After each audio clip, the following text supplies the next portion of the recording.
Do dictionaries have the same index system as lists and strings? Let's find that out. I have this dictionary here on my Python shell.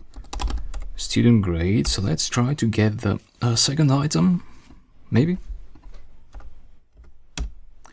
Nope, it says key error 1, which means that the dictionary doesn't have a key named 1.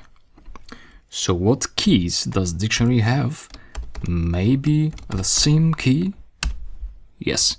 So dictionaries, instead of integers, they have keys as indexes. So a list would be accessed, the items of the list would be accessed via integers, which start from 0 and end to the last item of the list, the index of the last item of the list. With dictionaries, this is different, as you can see, and this is actually what makes dictionaries a dictionary. Let's see another example of how useful this is. Let's say you have this dictionary, English to Portuguese. It's a real human dictionary.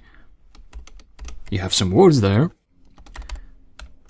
Let's say rain, chuva in Portuguese, and sun would be sol.